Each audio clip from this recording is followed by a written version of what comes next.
What's up, everybody, and welcome to another Borderless podcast. Today, I'm going to upload a podcast that I did on my Latin life. I was interviewed on that podcast. You might want to check it out. It's got some pretty good guests on there. And mostly we talk about the history of the Borderless podcast, the PT or Perpetual Traveler movement, and life in Mexico in general. I thought it was a pretty good conversation, and I hope you guys like it. So take a listen to the podcast, and I'll talk to you soon. Borderless. Welcome back to another episode of the My Latin Life podcast. Since 2014, My Latin Life has been your trusted guide to traveling and living in Latin America. Today, I'm with a guest, James Guzman. He's the host of the Borderless podcast, a pioneering podcast that was talking about, residency and citizenship programs in Latin America all the way back in 2015. So he's been around a long time. I've been listening to your podcast for a long time, and it really helped me early on in my journey. So, James, welcome to the show. Thanks a lot for having me on. So where are you right now? I'm in Guadalajara. Guadalajara, okay, not too far away. Yeah, very cool. And you in San Miguel? I'm in San Miguel de Allende. It's about 3.5 hours away, for those that don't know. Been here around 8 years now, and I'm now fully expatted out down here. I got friends, family, a wife, and all that stuff down here. So this is my my hometown now. That's awesome. And this is random, but when I used to hear about San Miguel de Allende a couple of years ago, I would always call it Allende. Prince, but as I've spent more time, Mexicans just call it San Miguel. They don't even say Allende. Yeah. I mean, Saint Mike, Saint Meek, they have different names and stuff like that. But there's different San Miguels in different countries. But yeah, in Mexico, people know it as San Miguel. But you just say that, and that's fine. Yeah. It's like, voy a San Miguel, and no sé qué. Yeah. Yeah. So the Allende comes from Ignacio Allende. Ignacio Allende is, kind of like George Washington of Mexico. And he was from here, and he had a house in Centro. You can go to see his house. And that's why they just added the San Miguel de Allende from Ignacio Allende. That's awesome. And so I think maybe to get started, the best thing to do would be give a little bit of an introduction to the audience, who you are, talk about the Borderless podcast and some of the stuff that you've been involved with and how you got to living the expat lifestyle. Okay. Well, so I first moved out of the States 2008. Around then. So I was in the Navy, and I was on the USS Baton for 4 years. And while I was there, I got involved in real estate pretty young. I bought my first house when I was 20. And this was in the early 2000s, or mid 2000s. So we're talking about 2005, around there. And 2004, 2005. And I thought, this was really the way to wealth. You just continue to buy houses. They were extending credit like crazy to a lot of people, and so I just continued to buy real estate and rental houses and stuff like that. Going to cash flow meetups. Robert Kiyosaki is a very popular author and stuff like that. But like so many people at that time, I really overextended myself a lot, and that was a really waking up moment for me, because I lost a ton of equity in my in the rentals that I had in the United States. And, I wasn't as strategic as I should have been. I mean, I was 21, 22. So, I didn't have a whole lot of experience, that kind of stuff. And so I just basically had, I wasn't able to keep up with all the rental property that I had bought, and I had overextended myself on. So I just did a kind of a strategic default with the rental properties that I had, and I used the GI Bill, and I went to study international business in Madrid, Spain. So I lived there for 3 years, and that was great. It was just phenomenal. I was studying international business, also economics. There's a economics professor that's kind of world famous. His name is Jesus Huerta de Soto, who was a student of Rothbard, and so that was nice being able to listen to his lectures and also hang out with all his PhD students and stuff like that. I didn't actually do the PhD program. I thought about it, but I was like, what am I going to do with the PhD in economics? I mean, are you really going to teach? I don't really want to teach. So I felt like, you could learn it, read books and stuff like that. And you don't really, I didn't feel like the actual title was going to help me at all.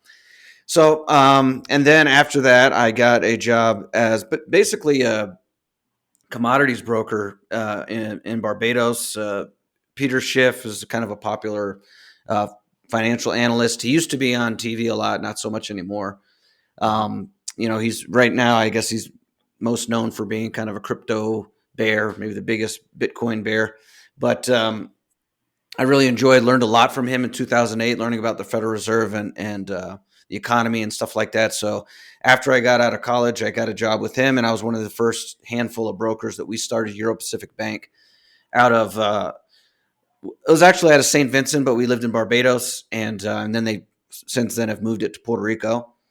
Um, and that was okay, but there were some other opportunities that came down, and so I ended up moving to Acapulco, and I sold real estate there. I wrote for what used to be a financial newsletter, and yeah, so that people started to get to know me and things like that. And what I would do is I would post my what I would write. I was getting paid to write articles for this financial Hmm. newsletter, and I created my own blog, borderless blog, and would just repost it. A couple weeks after on my own blog, started to get my own email audience. Then I had a friend of mine who was also down here. When I moved to, I got out of Acapulco. I was there for about 2 years, and and then I moved down here to San Miguel de Allende, and I met a friend of mine who moved out at the same time, and he happened to be a voice talent and has decades of experience in the radio, and that's Jonathan Lockwood. And so we started the podcast together because he already had a setup. So it was pretty easy for us to do that. That was early days in podcasting. Not a lot of people were Hmm. doing it back then, and so yeah, and so we were doing once a week, and we were doing it pretty. Regularly, and I was also doing a lot of YouTube videos, and I was writing more back then. And yeah, so I came here. I started doing real estate. I worked with Coldwell Banker here in town, and just then I started doing affiliate marketing, things like that. And yeah, since then I've done a lot of things with real estate here. I had a vacation rental company, and I also sell health insurance and property insurance for expats and for anybody that's down here. Um, so really anywhere actually. So yeah, that's what I've been doing now, and I'm pretty much settled here, and yeah, loving life.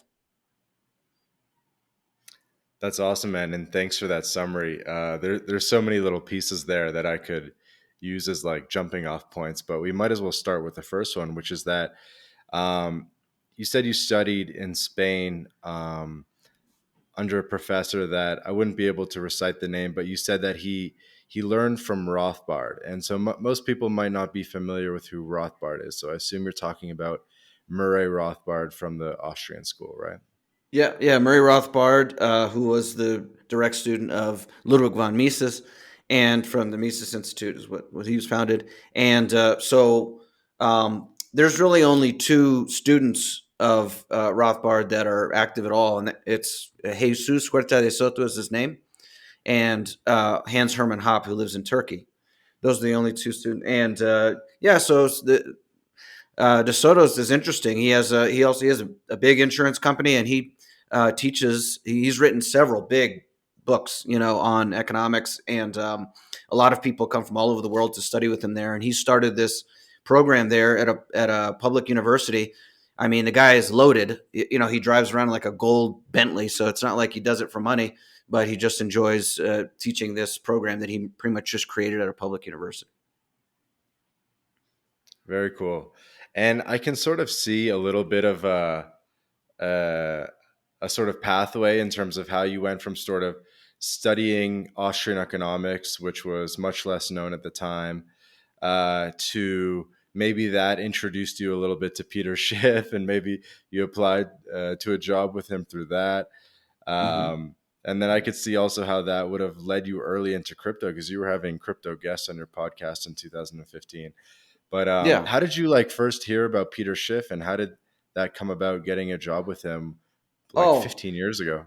yeah. So honestly, Ron Paul, he was Ron Paul's financial advisor, and like I Hmm. said, in 2008, once I this had happened to me where I had, misjudged what to do in the real estate market and misjudged the market in general. I went back to the drawing board and I was trying to figure out what the hell happened.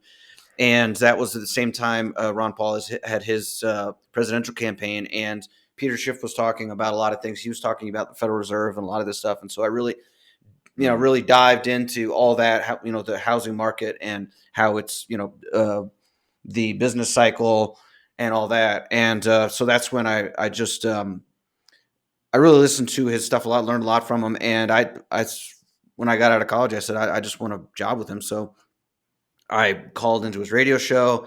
I went to his office in California. I went to his office in New York. I talked to his brother. I talked to people that worked for Europe Pacific, and I did whatever I could. I just wanted that job, and so eventually I got it. And I totally remember watching Peter Schiff actually more back then than I do now. I know he's still kicking and talking about gold and all that, but back then when it was really like audit the Fed and the Ron Paul and everything, yeah, I was really into that. And I totally remember everything was like Euro Pacific Capital, Euro Pacific Capital, like buy your gold and silver with us. Yeah. Mm-hmm. Shift Gold, it's called now. Shift gold. Yeah. And so I guess that means that you've been a real estate agent or been involved in the brokering of real estate, selling of real estate internationally for a long time, talking about it, investing about it, and in a lot of different jurisdictions. Yeah, sure. Mm-hmm. So like in the Caribbean, like in Barbados, St. Vincent, etc., and then now in Mexico.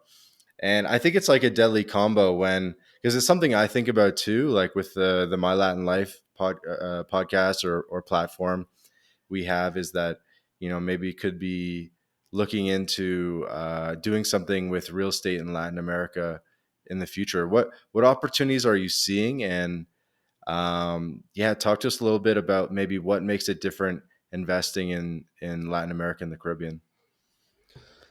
Well, I mean, it definitely can be more challenging. The game is completely different than people are going to be used to in the United States. So I assume that a lot of people that are listening are from the United States. And so, you have the 30-year fixed mortgage. You also have a lot of tax deductions and other types of things that go along with that 30-year fixed mortgage that's very low. You're not going to get that kind of loan in Latin America. And so, certainly not in Mexico. You can get loans, but for the most part, it's a cash market. The loans are going to be, 7, 8, 9% interest. They're going to be Mm-hmm. 10, 15 years. You're going to have to put a lot down.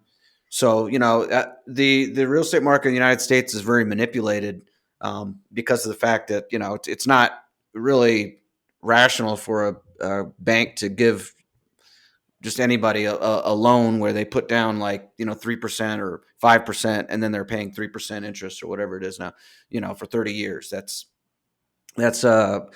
it's not what you're going to get in a regular like healthy market. So anyways, so down here, there's different things that you can do. Normally you have to have cash, or at least you have to have access to some sort of private money. And you can use a property in Latin America if that's say it's your a place that you're thinking about living. You can use it to get residency, depending on the country. You can use it Mm-hmm. as a place for an address outside of the country that you can use for a variety of reasons. And then that's one thing that I liked about the vacation rental business, is that you can basically use it to come down half the year, a couple months out of the year, whatever. And then when you're not here, you can rent it out, weeks at a time, months at a time, to other people, especially if it's in tourist destinations and places that people like to go. So you can, make money on that. And you could do it for immigration purposes or other types of, let's say, tax purposes or something like that. And so, yeah, that's basically what I see as some of the good things about having real estate in a different jurisdiction than where you might be now. Mm-hmm. And I think this is becoming more relevant than ever. You've probably seen that just sort of in the post-COVID world in the past year or two, the Popularity of second residencies and second passports has grown dramatically, the interest in doing it, and therefore the interest in buying real estate internationally. And then that also kind of leads people to that same sort of line of thinking, like, oh, I'll buy it, use it as an address, but then also rent it out on Airbnb. So you were really, really early in this. I know you're not doing Airbnb as much anymore, but you were the first person like having like Airbnb guests on your podcast and stuff like that back in 2015. Yeah, and it's what's cool about it is that, especially with the whole, so another thing that I'm not sure if your audience is familiar with, but it's called PT theory, perpetual tourist or prior taxpayer, or they have all different things that the PT stands for. But Mm-hmm. so the idea is that you have different flags in different countries, so you have different assets in countries that um, that are good for that type of asset. You have bank accounts in countries where they have good banks. You have residency where that is going to behoove you for tax reasons or immigration reasons. And so you kind of strategically set up your life in that kind of way. And yeah, so that doing the vacation rental game is interesting in the PT theory, because you could basically plant a flag with an investment property there. Another thing that's great about it is that if you have a business, you start up a company that is, a vacation rental management company, then pretty much everything that you buy for your house, it's all part of the business. So it's all tax deductible. Nothing's in your name. It's in the name of your company, which gives you other layers of protection. And so, basically, yeah, you could have a house that's not in your name, that you can use as to build a residency and save taxes. And so it's a great kind of strategic business. Definitely a lot of important tactical stuff in what you're saying. But I think it's also would be cool to talk a little bit about the PT movement, the flag theory movement as well, because I think actually a lot of the new generation coming up of, people watching Nomad Capitalists and stuff like that, they might not be familiar with the PT movement and some of the early sort of eras of this idea. So there was that, you probably know, there was like that one American guy who wrote the book, Your Freedom or Your Life, something like that. What's it called? This is Grandpa. Uh, sorry? Grandpa, I believe is Grandpa? his name. Yeah, that was he. That was his. How he wrote using that name. Here we go. Your life or your freedom.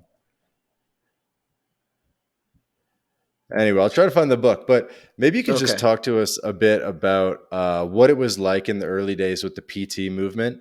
Talk a little bit about what it is. I guess you did, and like sort of how it's evolved over time. Yeah. So it was actually a theory that was put together a while ago, and W.G. Hill and some other people. I mentioned Grandpa's this guy that used to write under this pen name, and And it and was sorry to interrupt. I'm thinking of yeah, Harry Brown, who wrote yeah. "Finding Freedom in an Unfree World." Unfree World, sure, yeah, Harry Brown. Yeah, Yeah, I don't know. I yeah, mean, it was that time period. I don't know that he really pushed the PT theory. I can't remember, but yeah, I yeah. mean it was that crowd for sure in that time period.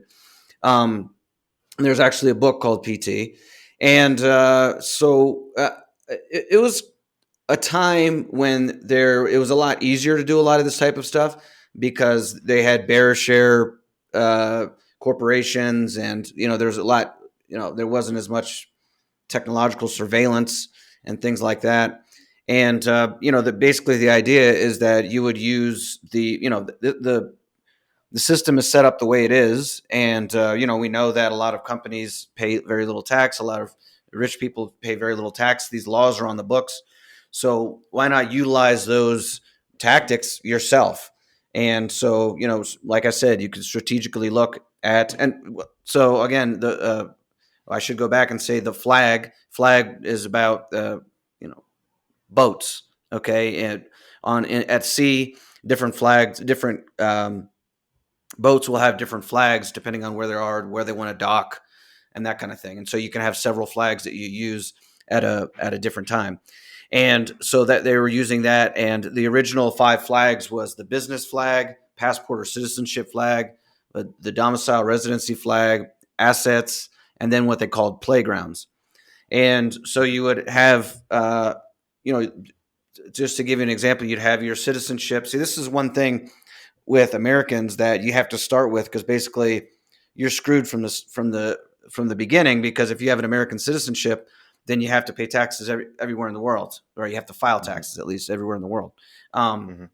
no matter where you are, I mean, and so the idea of the PT theory was that you would have a citizenship flag, and then you would have a residency flag somewhere else, so you wouldn't have to file taxes at your citizenship country.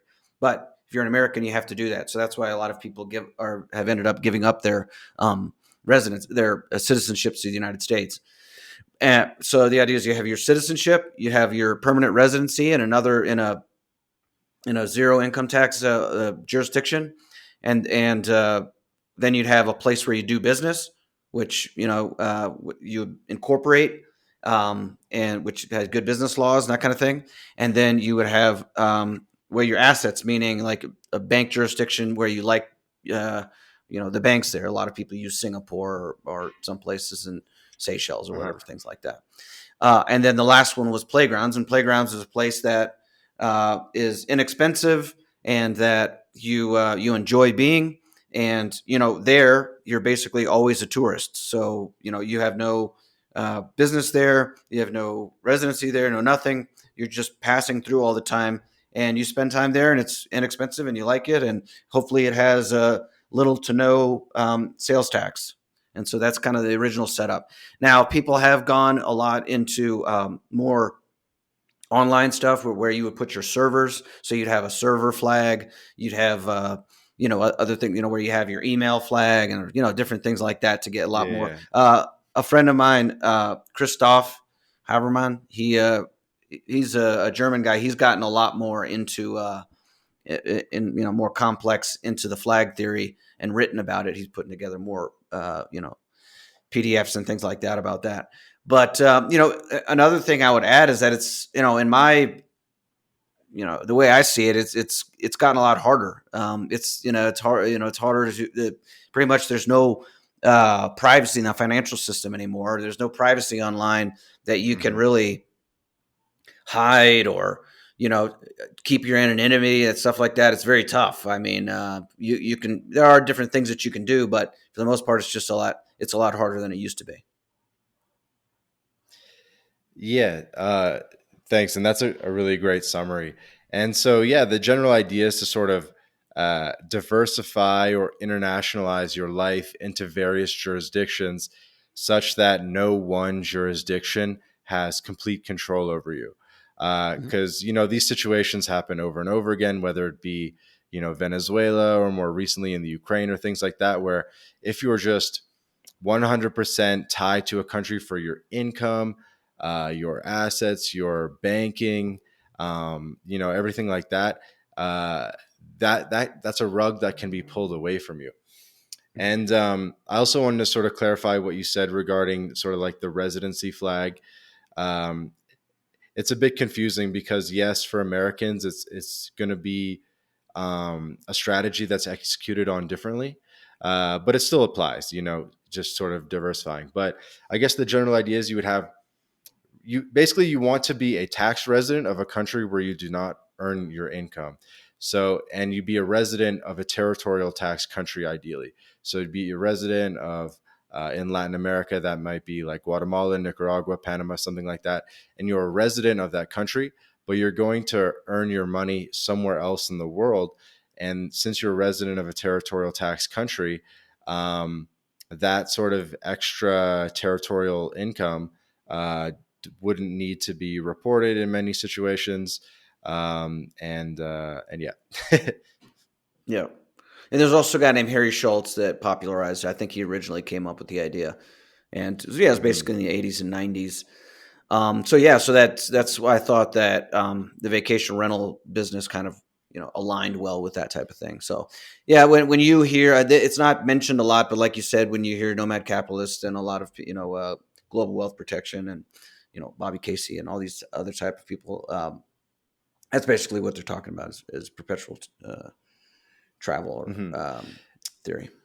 And that's why it's so good to have you as a guest on the program, because you can kind of help tie like the old generation of like PT flag theory guys to the new generation of people who, where it's almost just like normal people now who are either young digital nomads, or they're just old people looking to retire, and they're just sort of concerned about, okay, I want to live in Costa Rica, I want some jungly vibes in my life, but I have a 401k and I have like shares that are vesting and this and that, and like how do I like manage this whole transition?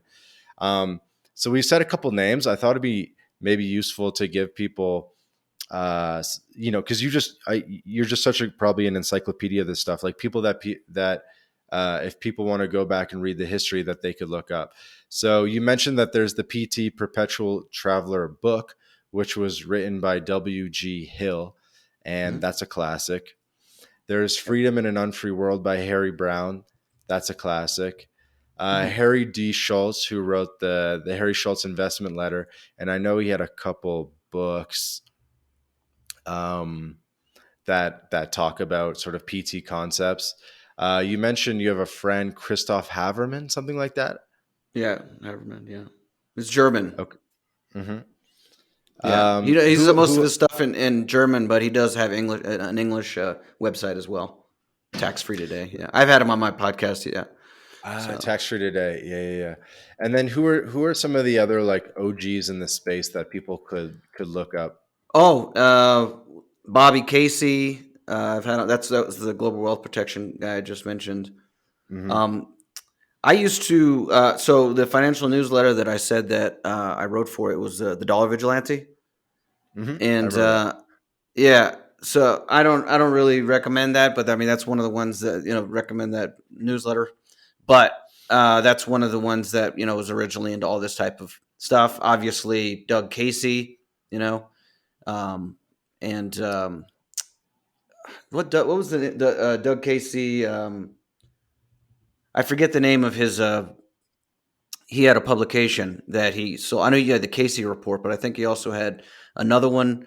Um, I can hmm I can go look. There's so many people, and I've had a lot of them on my podcast too. Yep. Let's see if I can Simon find some. Black, Simon Black, Sovereign of Man. course. Yep. That's another one. Let's see. Yeah, I have to look here for a second.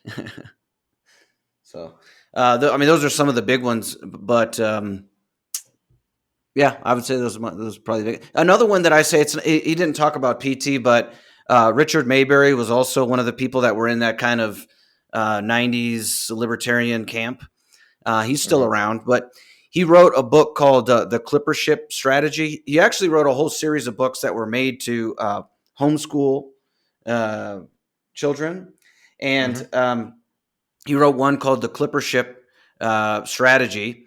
And like I said, although it doesn't specifically talk about international living, what basically it boils down to is he was saying that when there was the gold rush, they made these ships that would travel the quickest possible ever from the East Coast to the West Coast, right? Because they had to get to hmm California, and if they got back with the gold, that's the people that got back the quickest made the most amount of money, hmm and that changed the economy a lot because you were able to obviously arrive in that place that arrive in the East Coast with the gold first, and then when everybody else would come, the prices would go up. So you'd want to get there Uh, first, right? So it's kind of like with inflation and that kind of thing. But he described the Clipper strip strategy as living in a place that he calls in the book sinkholes, which are areas that are stifled economically for a number of reasons, or maybe the money spigot doesn't get there,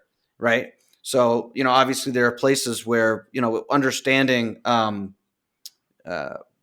the boom and bust cycle and, fiat currency, that uh, when you have different stimulus and different things like that are given to the public or given to the top, that money goes somewhere, right? First, and that's what bring mostly in different specific big cities.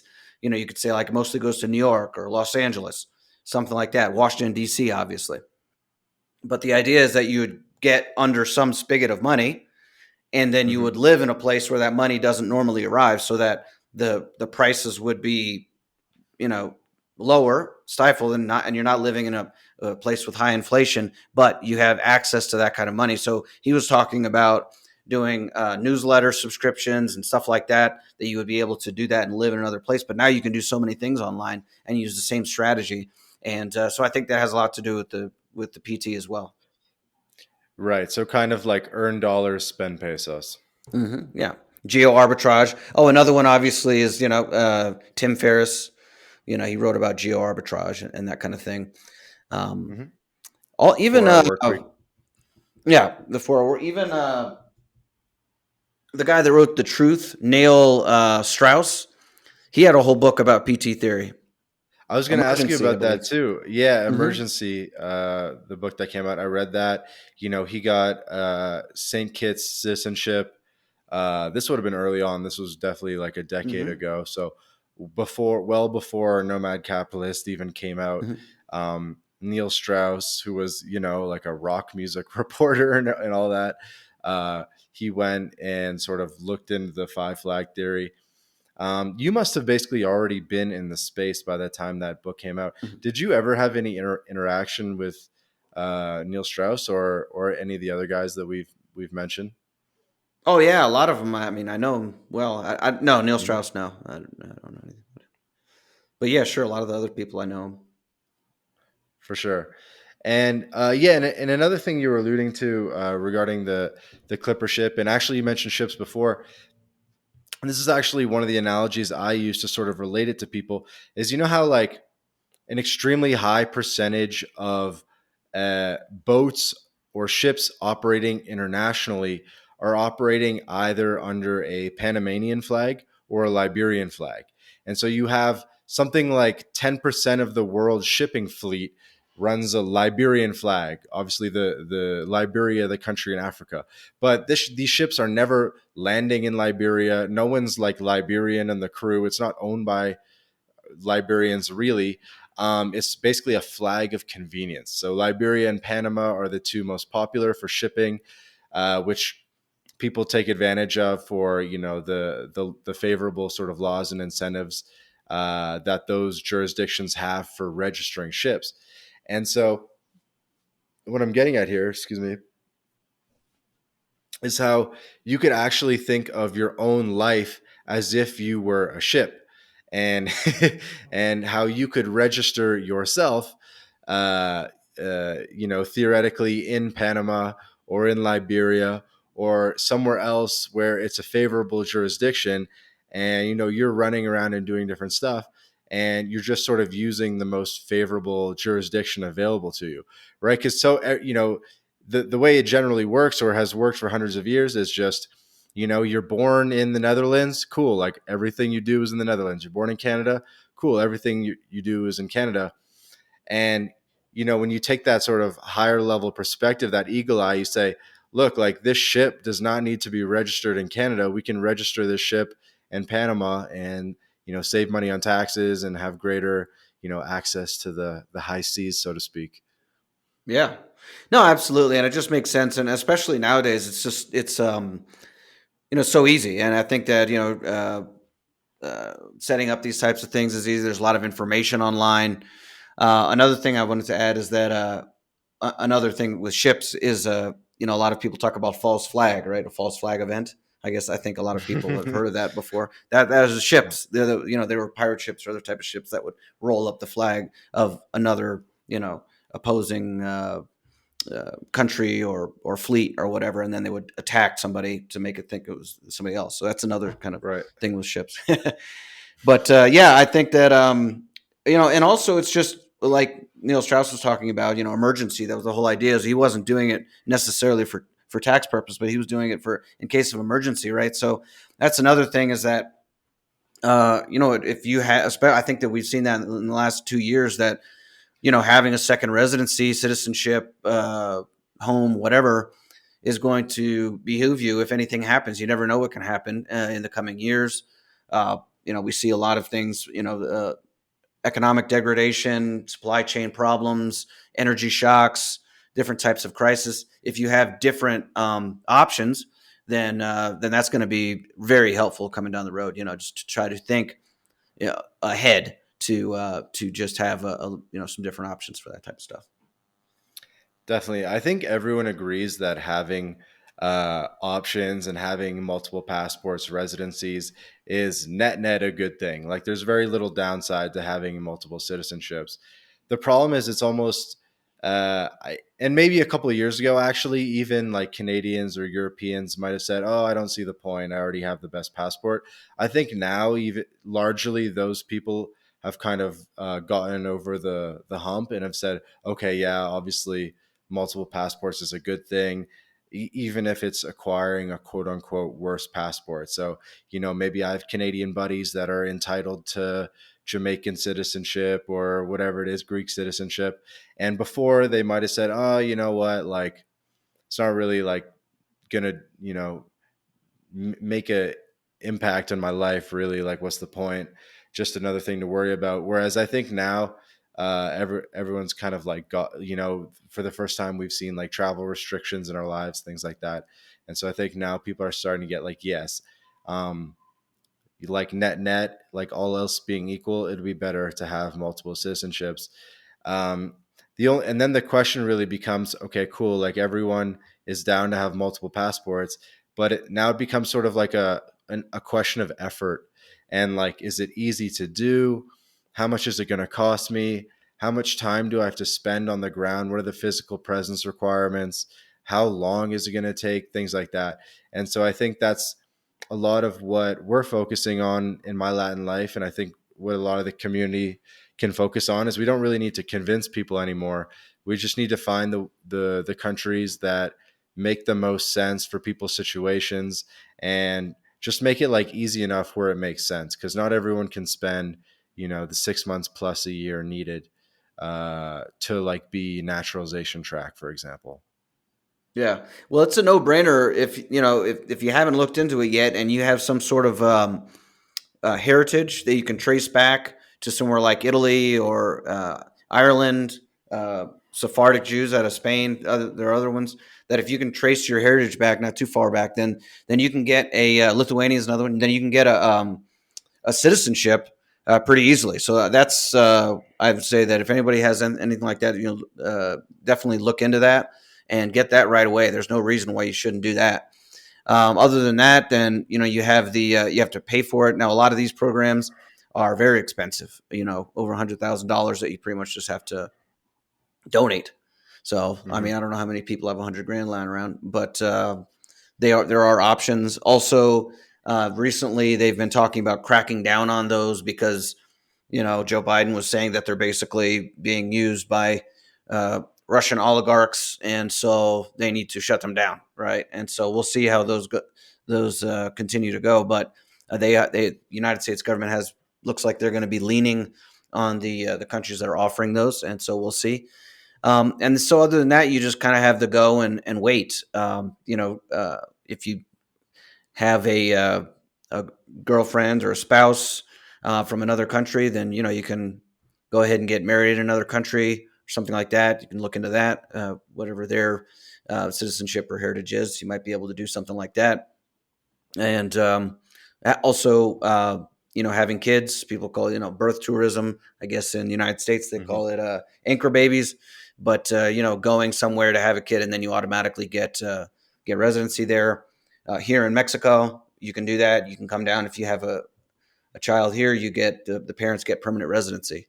So, yeah, so there's different things like that, and then once you get permanent residency, you have to wait for a while. Depends on the situation, and then you can get citizenship if you want. Although, you probably, Mexico is not a tax haven, so might not be a good place to get a citizenship. So it just depends on your situation. Yeah, and I actually had another guest on my program, Martin Toomey, from the offshore consultancy group, and he, we talked quite extensively about the Mexico program, um, and it actually is a pretty good program. Um, Question for you: so I assume you have either Mexican residency or citizenship at this point? Yeah, residency. Residency. So Mhm. you've been there like 8 years. You must be pretty much more or less able to apply for naturalization. Yeah, well, I will soon, but for a long time I was living just on a tourist visa, Hmm. so for years and years. And have you done any other residency programs in Latin America or internationally? Me, no, no, I'm a resident here. I live here. Maybe I'm not the best example of, of the digital nomad thing anymore because I'm just kind of like, especially with 2020 and the all the restrictions and all this type of stuff. I just don't like. I just kind of like dug my heels in here, and so Hmm. yeah. I mean, obviously, I can move around internationally and stuff like that. For the most part, I stay here. I don't. I'm like I said, I'm more in the expat than digital nomad camp now. Definitely.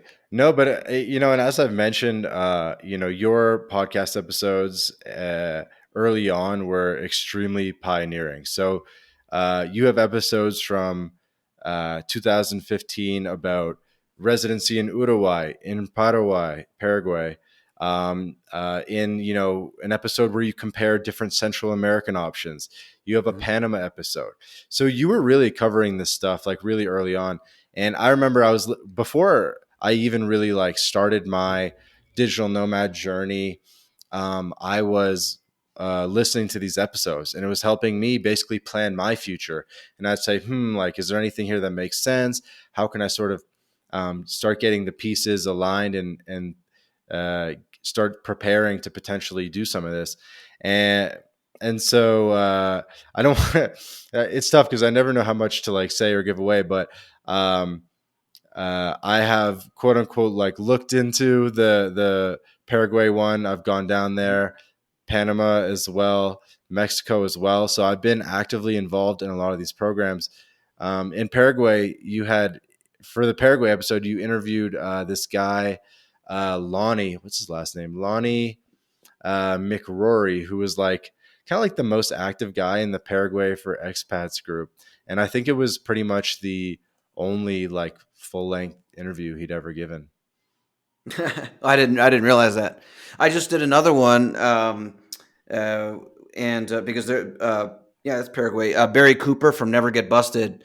I had him Uh huh. on Uh recently, huh. and he set up a Paraguay thing as well. But yeah, I remember that one from a while ago, and a lot of people were because he was saying he was also like criticizing people in Paraguay, and a lot of people were like, "Why is this guy?" He's trying to help people get residency, but at the same time, he's like talking shit about the country. But anyways.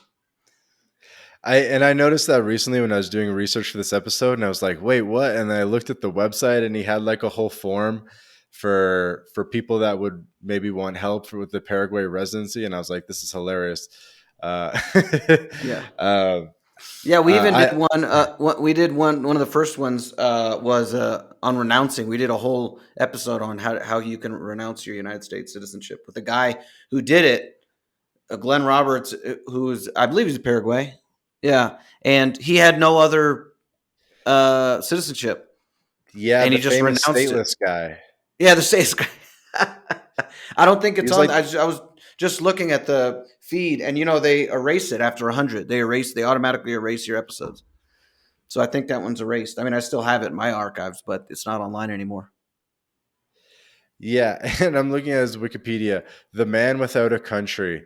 And he was Yeah. like one of the only people that was the US like ever allowed to be stateless. Because typically, if you want to renounce your US citizenship, the requirement is you need to have another citizenship already to fall back on. But this one guy, he basically got Paraguay to like write him a letter saying like, "Oh, you can like live here stateless, blah blah blah. We'll give you like not a Paraguayan citizenship passport, but they give him some sort of like Paraguay stateless travel document." And so, if anyone is interested, sort of in like the history of statelessness, which sort of plays in the history of PT and renunciation, things like that, this Glenn Roberts situation is probably one of the unique cases that people would want to look at. Yeah, and so you're basically like, so you're turning yourself into a refugee. I mean, right? So if you don't have a citizenship, Um, there are actually millions of people that don't have citizenships on the planet. Okay, so Hmm. all over the world, people that just never get things like a social security number, or passport, or citizenship, or they don't have any dealing with nation states, right? A lot of indigenous groups and things like that. And the UN actually sees this as a humanitarian crisis, and they consider them like refugees, right? Because they want to get these people banked, right? So the unbanked is a big crisis that they see, and so they actually had a whole meeting about this, and they have come to the conclusion that everybody has a right to a travel card, so you can get some sort of a travel card from the UN, even if you don't have a citizenship that will allow you to travel. But Hmm. as we all know, it depends on your citizenship where you get a visa. So, as an American citizen, you can come to Mexico and they'll see you're an American citizen. They'll give you, well, they used to just automatically give you 6 months. Now it's been less a lot of times. But since you're from the United States, you can come right in. Uh, if you're not, or if you don't have any citizenship, then that's going to be tough to really go anywhere. You have to apply ahead of time for a visa using your UN travel document. But technically, you're supposed to, you have a right to this travel document, a worldwide travel document. Hmm. Yeah, there's definitely a couple cases. There's indigenous communities. There's people in like the Middle East where the like people from like Kurdistan and stuff like that, where maybe like the country doesn't recognize minority groups, things like that. But Mm-hmm. anyway, actually, I remember when I was in Paraguay in Asuncion, I met a guy who basically was following in Glenn Roberts' footsteps. And this is a guy that's off the radar. Like he doesn't have, press.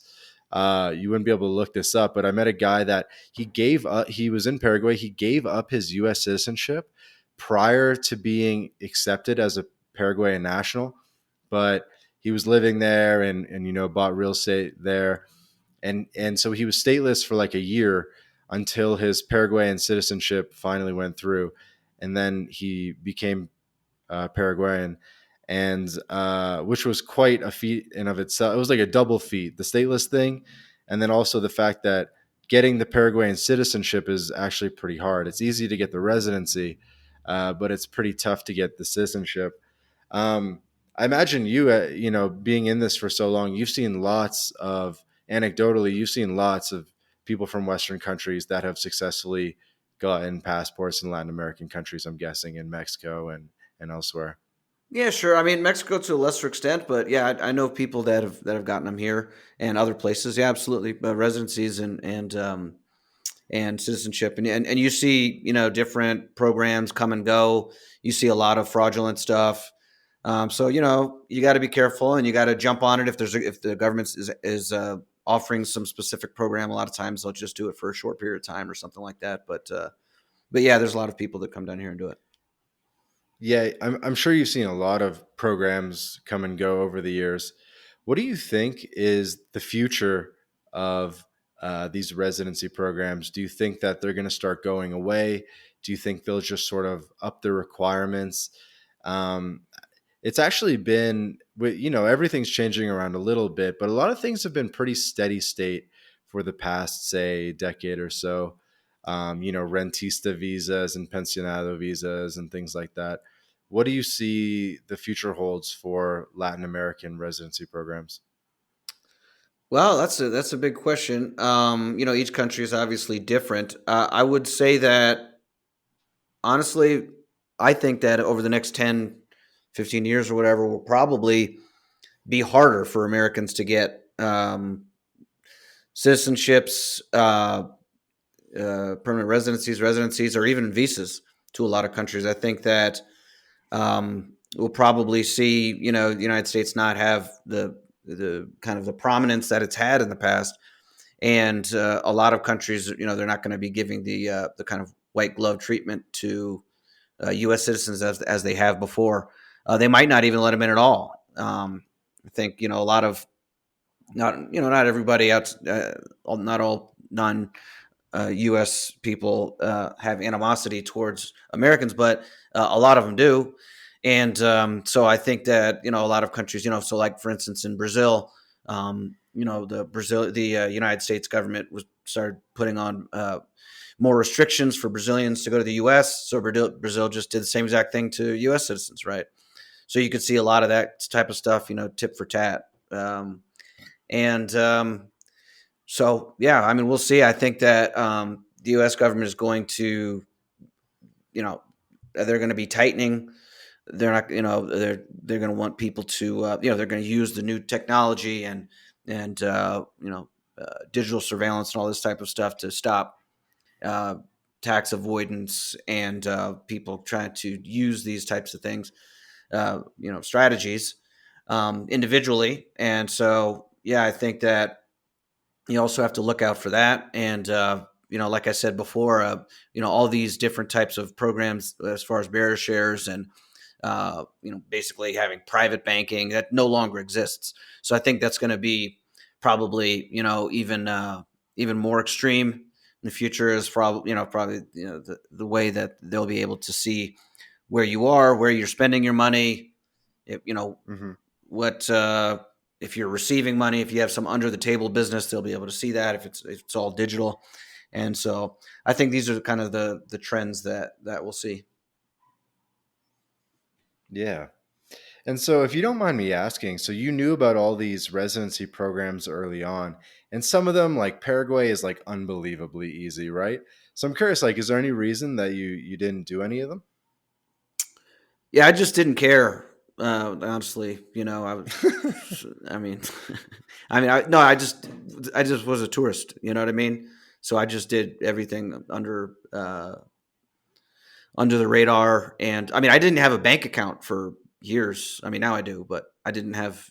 I just did all cash and basically would just, you know, use tourist visas everywhere. Which honestly, you know, is a decent way to go.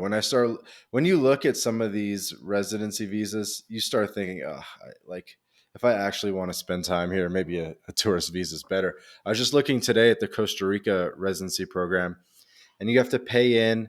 It used to be $250 a month into the healthcare program. Apparently, like just last month, it went up to $500 a month. So you're spending 6 grand a month, 3 or 6 grand a year, paying into the healthcare program in Costa Rica just to basically maintain the residency.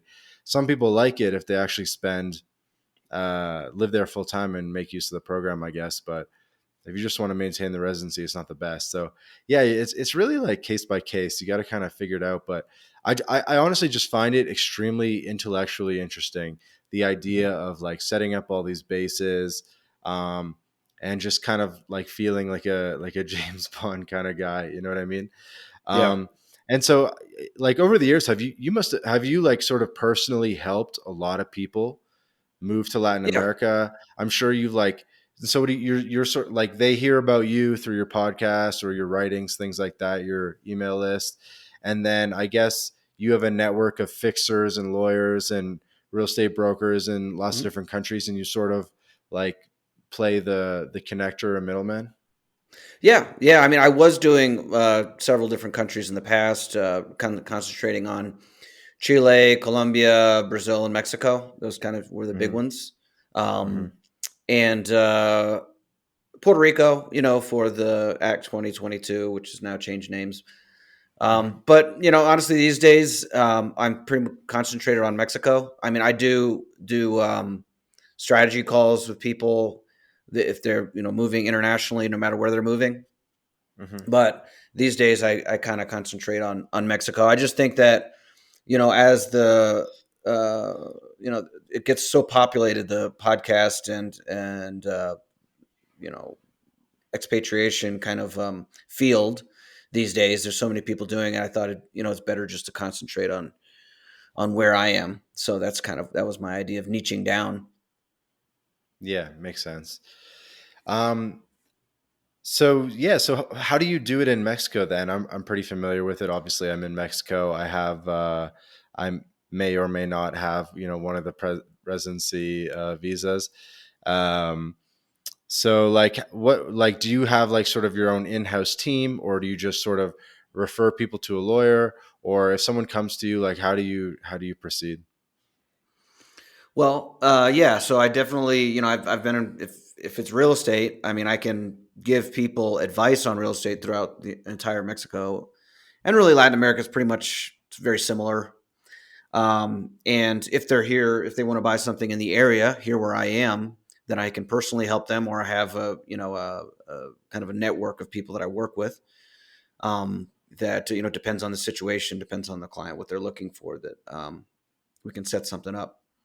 As far as insurance, I'm personally a broker, and for property insurance and health insurance. And yeah, I know plenty of accountants that I also within my network that I can recommend for people, either if they're more of an international digital nomad type, or if they're just strictly coming down to Mexico to live. Those are kind of two different things. And so, yeah, I have people that I can recommend for that. A lawyer that helps with immigration. And I've noticed that a lot of people. So I had a specific kind of concierge program where people would come, and I would meet them at the airport, or I would send a car to get them, and Hmm. I basically spend 3 days with them, and I do all these things that I talked about with you. I help them open a bank account, stuff like Hmm. that, and help them find a rental or a house. Do kind of a house tour with them, and also just kind of bring them around. And what I found is that a lot of people that explore these types of ideas, or they see it on the internet, um, a lot of times they just want to come and have somebody hang out with them and show them around, and it's they just want to like have a couple of beers and talk to you about that, because they don't really have a lot of people that they know that they can explore these ideas with. So I found that a lot of times it's just a lot of that people want to connect, bounce ideas off of somebody that knows More about this type of stuff. exploratory. Yeah.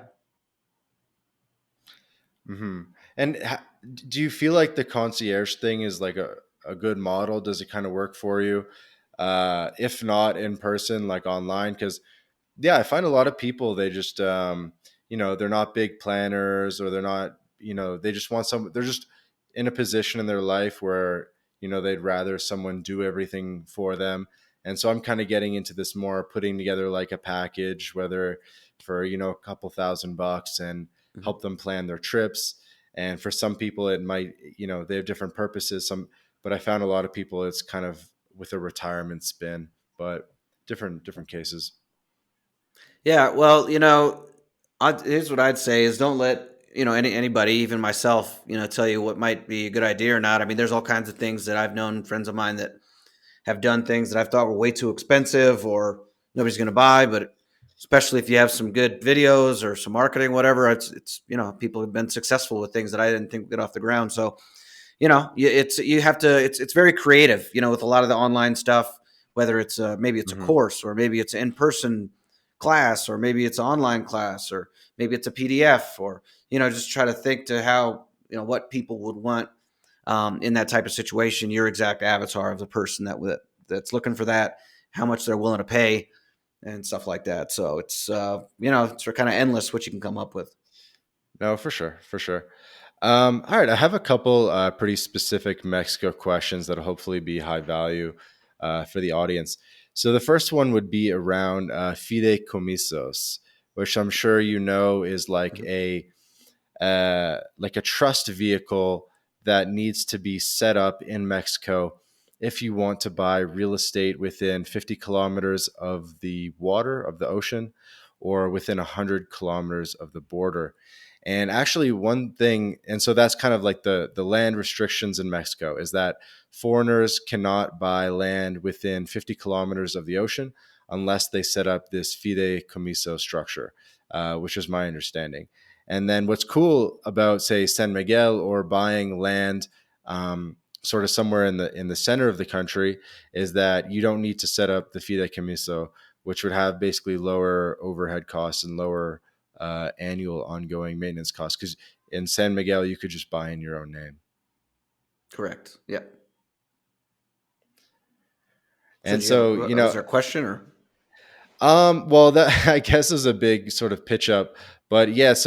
Um, so I kind of wanted to maybe ask a couple different questions about sort of buying real estate in Mexico. I think basically anyone that's come to Mexico in the past 2 years has seen a lot of like opportunity in real estate, and pretty much everyone I know is talking about putting together like a little real estate fund and getting some Airbnbs going or buying a second home, things like that.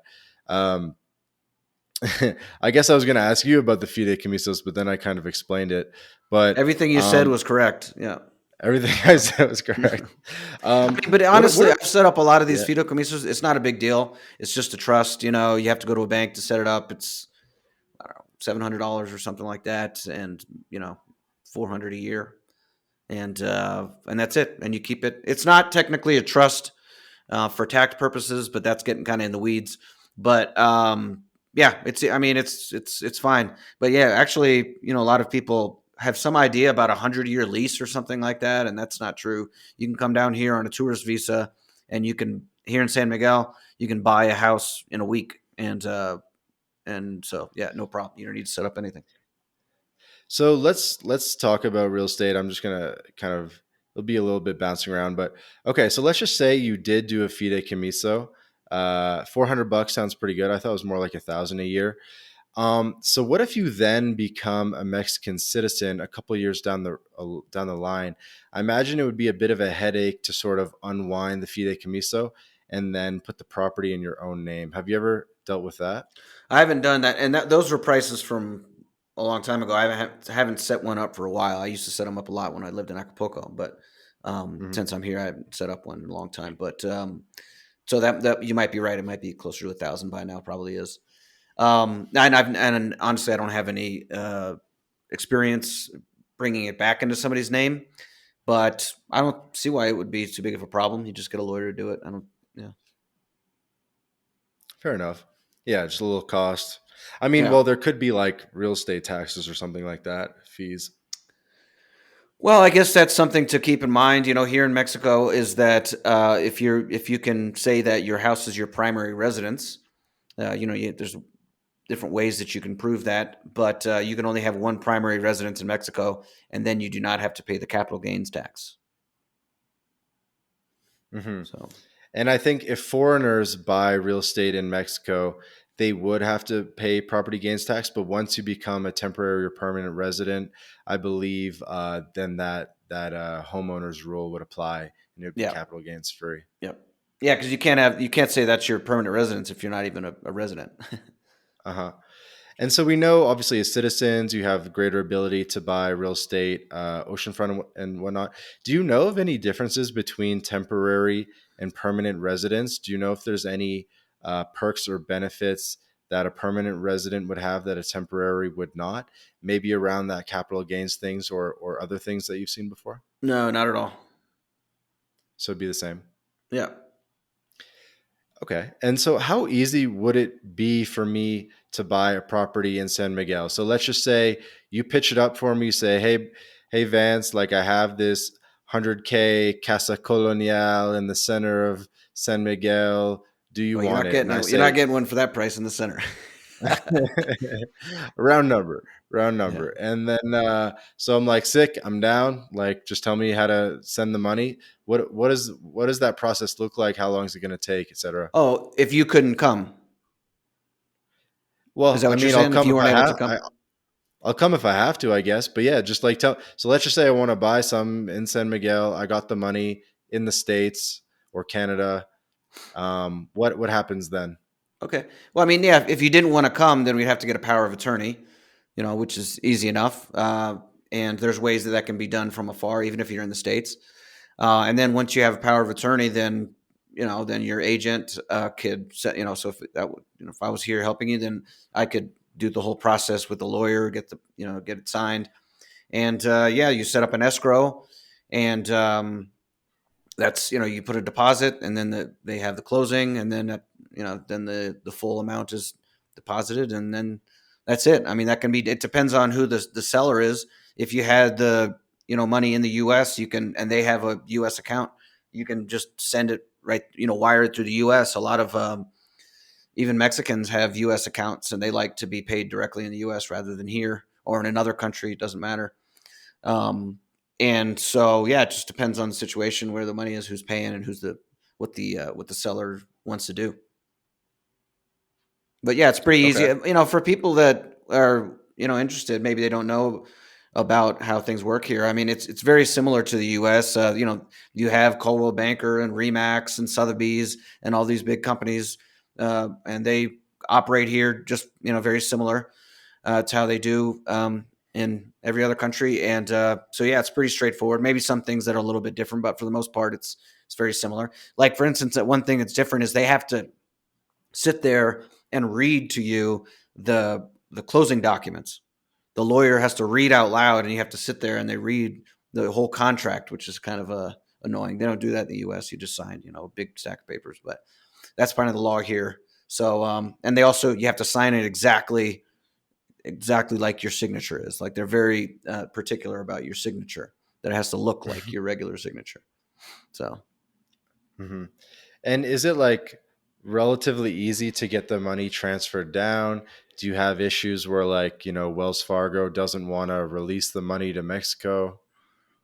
it can be a problem. I've had, depending on how big the wire is. If it's a big wire, you might have to actually go to the U.S. and do it in person. Um, Uh-huh. so it just depends on the amount and where it's going and stuff like that. There's a lot of banks are weird these days. They red flags all over the place. So Dude, maybe I'll be engaging your services at some point in time, because yeah. yeah, and I would love to do it maybe somewhere. And I think about, where could I do it where I don't have to do the fideicomiso. I guess it's not the biggest deal at the end of the day, but it's kind of nice not to worry about it and the cost and stuff. So anywhere sort of in the middle. So it could be San Miguel, Guanajuato, Guadalajara, maybe down in Chiapas, like San Cristobal or something, maybe even Merida. So there's definitely a lot of like good spots in the center where, it's a somewhere that's livable, growing, should be a good Do you store of live there? Do value you in live Mexico. in Guadalajara? Or are you just visiting? Well, I do more of like a digital nomad thing, so I bounce around quite a lot. As I mentioned, Mexico is kind of one of my bases. I don't have like a permanent lease or a place, but it's something I'm thinking You like it there? more and You more like about. spending time in Guadalajara? I like Guadalajara. I like. I need to explore more of the center. But yeah, I like Guadalajara a lot. Okay, cool. Yeah, it's pretty good. I have one of my friends. I do weekly um, broadcasts with a friend of mine named Hervoya. He lives there. Oh yeah. He has a radio show, and he lives in Guadalajara. I'm on there once a week. So yeah, I like it there. My brother-in-law lives there, so I'm pretty familiar. Been to Bariachi a lot of times, and the what's that one street with all the bars on it? It's pretty fun. So Chapultepec. yeah, Chapultepec. Yeah, that's it. What's mariachi? Bariachi is a giant mariachi bar. It's like, and they have Makes really sense. extravagant mariachi shows. It's pretty fun. Yeah, Where we've is spent. mariachi? Yeah, yeah. I'd recommend it. Okay. Casa I have some Mariachi. people I know there, so we get front row seats, and so you're just like sitting right by the stage, and they have this really extravagant mariachi show the whole night. It's a lot of fun. Everybody gets into That's it. that's funny. I didn't know about this. All right, so I'm gonna ask you. Another one of my main concerns about buying real estate in Mexico as a Mexican resident. And I know, like, you're not a tax lawyer, I'm not a tax lawyer. This is all just sort of like philosophical thoughts. But okay, here's the thing. So let's just say you're a permanent resident in Mexico, right? If you're, this is a country with residency based taxation, it's not a tax haven, as you mentioned. And so if you're spending more than 6 months a year in Mexico as a permanent resident, you probably, in a lot of situations, should be paying tax. Now, a lot of expats and people on these permanent residency visas probably aren't currently paying into the Mexican tax system. Who knows? But here's the thing, is that if you layer in, and you can kind of fly under the radar, Mexico has historically been pretty chill about these things for temporary and permanent residents. who spend more than 6 months of the year. But here's the thing: if you layer on top of that buying a property in Mexico, especially in your own name, and of course, you'll pay the property tax and things like that associated with the house. That's fine. No one's trying to avoid that, obviously. But I feel like you're sort of putting a bigger mm, target on your back for the authorities, who would then might start to think like, like what else does he have going on? So he's paying property taxes. He's spending over 6 months of the year. Shouldn't this guy maybe be paying like income tax or have other stuff going on? You know what I mean? Aren't you sort of like increasing your exposure to the system there? Sure. Yeah, I mean, in level of risk, but I don't know how how risky that really you could consider that to be. Everybody, the property tax is pretty straightforward. It just kind of it arrives with a piece of paper, and you just go to the bank and pay it. Nobody's really paying attention or watching who's paying or who isn't paying their property. Like what you're doing, and Mm-hmm. so yeah, I mean, yeah, absolutely, and I think that although Mexico isn't where a lot of places like the United States are, as far as regulating all this type of stuff, they're definitely trying. So they'll get there eventually. So I guess we'll see. These kind of you have to just think about your situation and whether you want to take certain risks or not. Yeah, and obviously, like, there's no like clear answer here, and the response is always going to be sort of like it's up to anyone. But it sort of makes me think that, like, going back to sort of flag theory and stuff like that, if you did wanted to get real estate in Latin America, maybe you should consider getting that real estate in somewhere that's at least like a territorial tax system, so that Mhm. as you're sort of like entering that tax system in a more significant way, your name is written down to a much greater extent than it would be as a as a non-landowner. Like, maybe like have that Mexican permanent residence permit, maybe even spend more than 6 months there if you want, I don't know. But if you were to get real estate, maybe just get that property in Guatemala or Panama or something like that, just to sort of keep those risks down. And I think that's something that people don't really think about. And I think, sort of advice or thoughts that people aren't going to hear anywhere else than, conversation with guys like us. Yeah, and I mean, and obviously, I mean, that just the immigration aspect or the tax aspect is one part of it, but I mean, also you want a place that if it's somewhere you're going to be spending time, a place that you like, in a place that you like, you know what I mean. You don't want to just because it's maybe it's more uh, akin to your tax strategy. If it's in a place that you don't want to live, then that's no good. Or in a place where that it looks like real estate is declining, and that's another thing you have to think about is where some up and coming places are, because hopefully you can make some money on it, right? Hmm. Yeah. We can change topics, I guess. Like, I know it's kind of like a tough one, but it's just something I wanted to throw out there. See if you had any thoughts on it. But yeah, it sounds like you're just kind of like, yeah, like whatever works. With what? With real estate? It's, I mean, yeah, just there's no answer there, but it kind of makes me weary about like getting real estate in Mexico, or a concern I have. But it's tough. It's tough. Maybe if you do it not in your own name, it's a bit of a different situation. It definitely would change the dynamic Yeah. So you're worried about the hacienda coming after you because you buy a house in Mexico? a little bit, or just like, you're just more on the radar. Well, that's for sure. Yeah. Yeah. I mean, yeah, it's just like having a business somewhere, having a property somewhere. You're definitely not the same as just some tourist or digital nomad passing through. So Thinking about like your ties holistically. All right, we can move on to a couple just like fun questions as we kind of start wrapping up. Um, so you lived in Acapulco for several years. Now you live in San Miguel. Uh, Acapulco is one of the only beach towns on the Pacific side that I haven't been to yet. What did you like about Acapulco, and do you miss the ocean now? yeah. Yeah. So when I was there, I was in my mid 20s. All right. So now I'm like in my late 30s. So, Hmm. so I guess mid to late 20s when I was there, like 26 and I said. And so I mean, I was a different person, and it's like party town. It's like Miami with less rules. Just like uh, things don't even start opening up until like 9 or 10 p.m. a lot of times. On the weekends and stuff. So Hmm. that for me at the time, especially for when I first got there, it was phenomenal. I mean, the sunsets are absolutely beautiful. The beach is fun. A Hmm. lot of people come there to party. A lot of clubs and a lot of women, and very friendly. And yeah, I had a blast.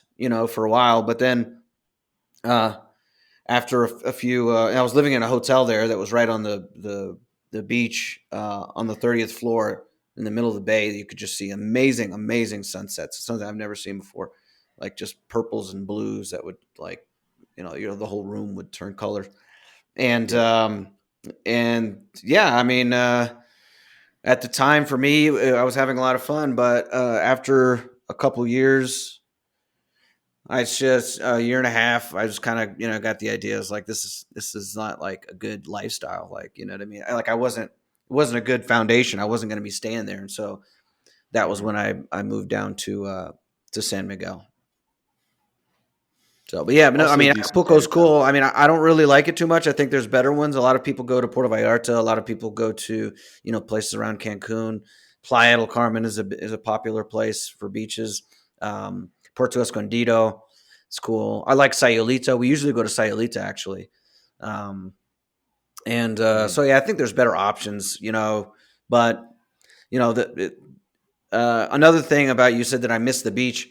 I used to live directly on the beach, and I would hear so in Acapulco they have big waves and a Yeah. rocky shore, and so you would just hear like big giant waves 24 hours that I could hear from my room. And so like no, I was like so I mean I heard waves nonstop for years, and I was like I just wanted to get away from that sound. It was just like in my head. I've never heard that before. Yeah. But I did used uh, to love like in the afternoon when the sun was going down, I could just go and take my shoes off and go running on the beach, every afternoon, eat a mhm. fresh coconut, some fresh fish or something like that, and it's just really healthy, way of life. Yeah, I lived for a long time in Playa del Carmen and loved it. Good digital nomad community, lots of online entrepreneurs. Was ultimately getting a bit bored of Quintana Roo. Um, so decided to do like a really big tour of the Pacific side. So I went to Vallarta, went to Sayulita, went to Mazatlan for the Carnival, took the ferry to La Paz, spent some time in La Paz, Cabo San Lucas, San Jose de Cabo. So definitely loving the sunsets on the Pacific side. I think it's awesome. Yeah. Definitely trying to go down to Manzanillo and Acapulco and Zihuatanejo in the near future. Kind of complete the complete the whole set, Yeah. basically. Cool, man. Yeah. Cool. I think that's pretty much all I wanted to cover. I know that we wanted to talk a bit about healthcare, which is one of your main businesses now, Mhm.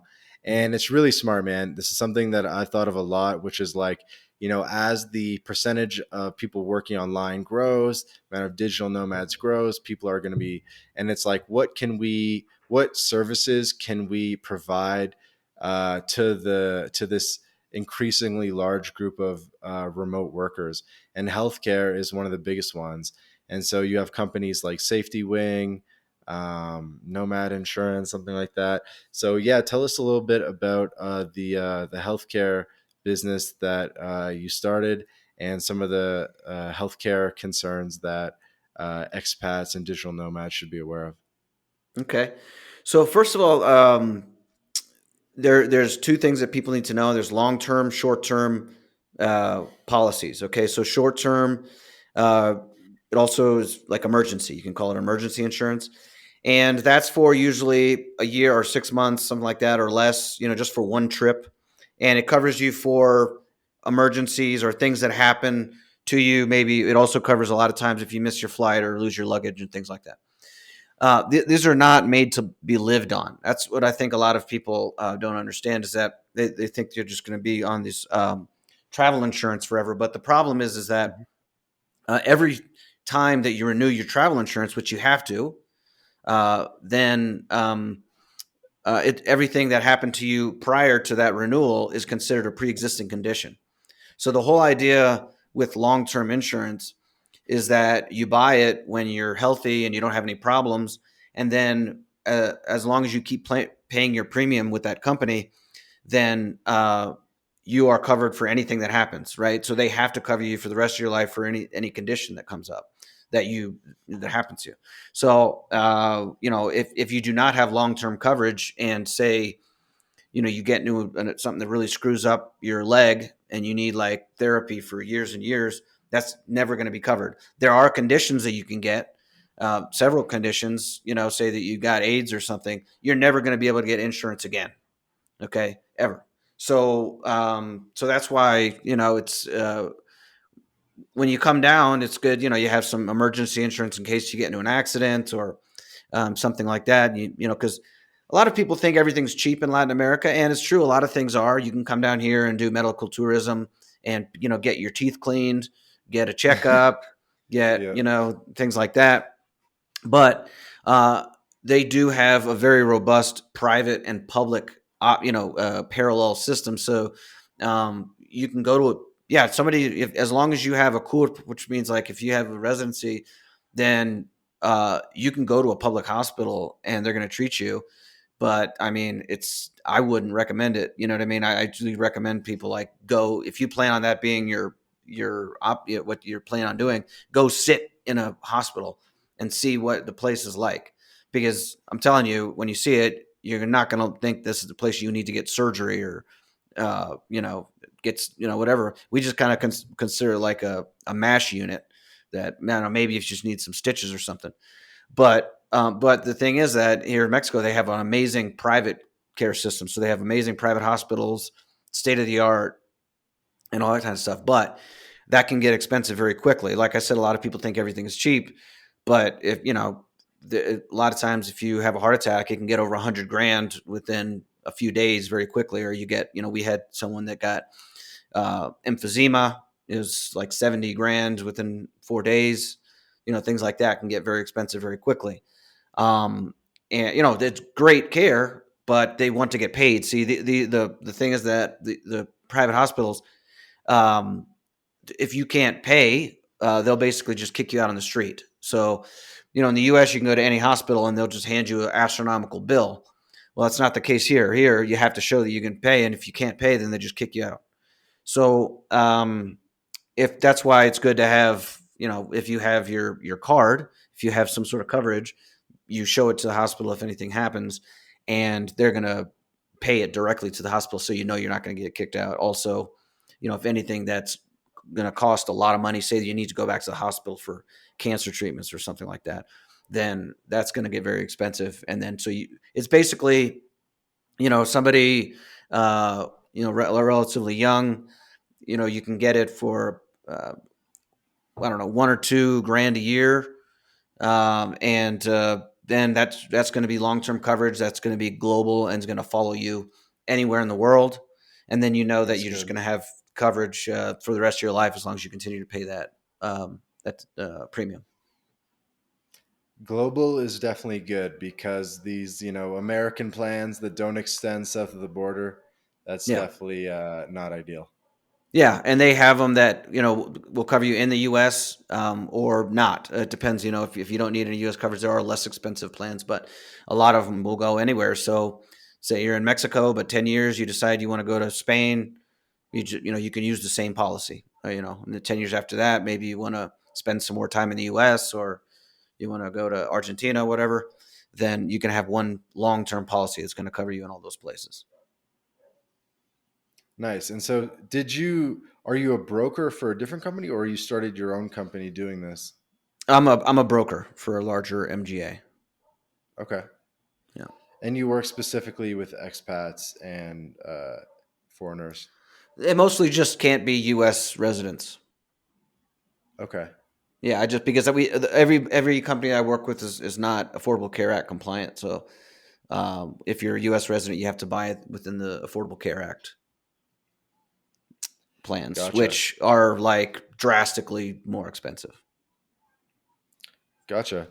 And then James, I guess just as we're wrapping up, I think I read that this uh, traveler insurance has grown a lot in the past couple of years, and then I'm guessing probably the real estate business in San Miguel and in Mexico has been growing a lot in the past couple of years. Could you just comment on kind of what you've seen in the past 2 years as the world has changed for what you do? Yeah, honestly, it's it's been pretty much like San Miguel has always kind of been on the radar for a lot of foreigners that want to come down, and so there's been ups and downs in real estate. Um, it's doing pretty good now, but I wouldn't say that it's like way better than it was say 5 years ago or something like that. I mean, there have been problems, like obviously when the beginning of 2020, it's pretty much dead. But it's been pretty steadily up. There's a lot of growth here in San Miguel, which a lot of people don't like, but it's still 100,000 people, something like that. Very colonial. They're building a giant mall across the highway here with Hmm. a Walmart and all kinds of stuff, and that's the kind of stuff that a lot of people like. They like the especially the locals. They like the more kind of colonial and rural feel. So I mean, it's changing for the better or worse. It's happening. So but yeah, the real estate market's pretty good here. It's always been pretty good, and a lot of people moving down. A lot of Canadians I've had that were trying to get out of Canada over the last year. Tons of Canadians. So yeah, Hmm. it's chugging along. What's the split been between Canadians, Americans, and other foreigners, i.e., Europeans? With me, it's mostly. I guess I could say like oh 30 Canadians right now, 30% Canadians, 40% Americans, and well, maybe not, maybe less. I mean, I do get some Europeans and Australians and stuff like that, but not that many. So mostly, maybe about like 50-50 Canadians, Americans almost, Yeah, or yeah, but then 45, I get something maybe like that. 10 or 15% others. Right, right. 45, 45, 10. Yeah, I know Ajijic on Lake Chapala near me yeah. in Jalisco is another really big spot for retiring expats. In terms of like inland cities in Mexico, Ajijic and San Miguel are the first two that come to mind for retiring expats. Merida as well. What would you say are there any other like top cities in Mexico that are sort of hot spots for retiring expats and any like up and coming retirement destinations in Mexico? Well, obviously, the biggest city is Mexico City for foreigners in general, just mostly because of jobs and things like that. But most of the foreigners that live here live in Mexico City just because it's by far the biggest city. Hmm. Where you are, Guadalajara is also very popular with people, and Ajijic, like you mentioned, Ajijic is a very old population. I don't imagine probably 10 years it's going to be such a big expat community. I guess we'll see because a lot of them are just going to be dying off. I think, and all right, in all seriousness, and San Miguel also has a lot of retirees here. Older population, but there are also younger people here, so it's not all that. Especially now that a lot more people can work online remotely and stuff like that. There've been a lot of young professionals and stuff moving here. Puerto Vallarta has been extremely popular the last couple of years. I've noticed a lot of people have been wanting to move there, and I mean it's nice. It's a nice place, so I can see why. Again, I mentioned Sayulita. San Pancho is another place there by Sayulita that people like to go. Sayulita is a little more touristy. Gets very packed on weekends and holidays. Oaxaca City, a lot of people like. Puerto Escondido is in Oaxaca as well, Hmm. and kind of a different vibe, but it's again kind of smaller, kind of like San Miguel and Colonial. You mentioned Merida. Merida's nice. A lot of people complain about the heat there. It's very hot and humid. So, but it is a metropolitan city, and that whole area there of Tulum, Playa del Carmen. You can kind of Cancun. You can mesh them all together. They're all pretty close, and somebody could go there and find out what they like better. Um, I think the big rise in number of people going to Tulum is kind of alarming, and it's not great because the infrastructure is not made for all those people, and it's uh, I don't think it can handle many more people. I mean, the the sewer system and the electricity grid and all that stuff. I mean, they got a lot of the hotels and stuff running off generators, and uh, anyways, we'll see over the next few years how that is. But that's a very popular place for people to go.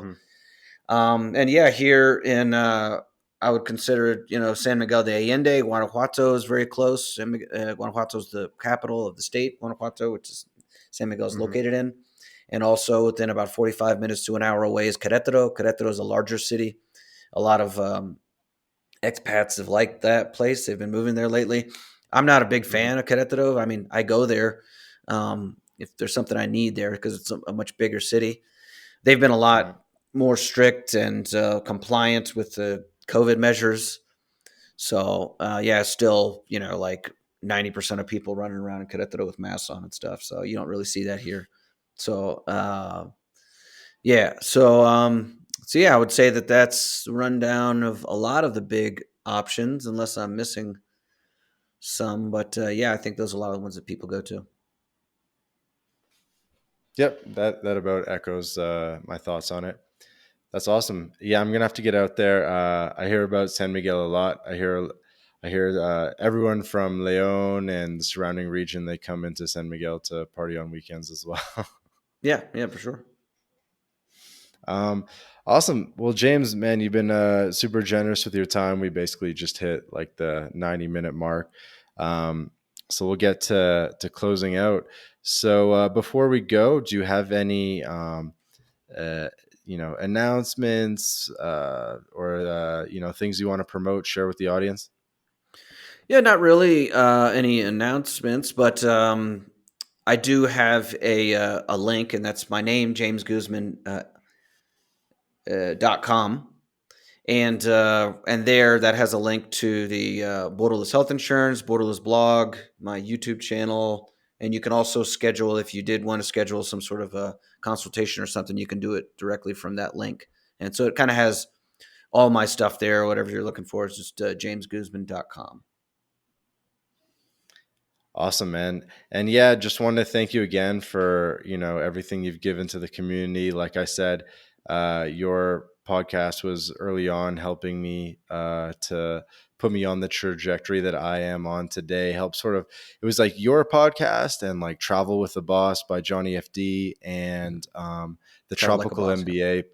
Yeah, Tropical MD, and yeah. Tropical MBA with Dan Andrews. Dan Andrews, yeah. And those were kind of like the big three that they were like the only ones that existed like 5-7 years ago, and Yep. they kind of just helped sort of like open up the digital nomad world and everything. So um yeah, you definitely kind of got your place in history, so I'm doing my best here to to help solidify that for you.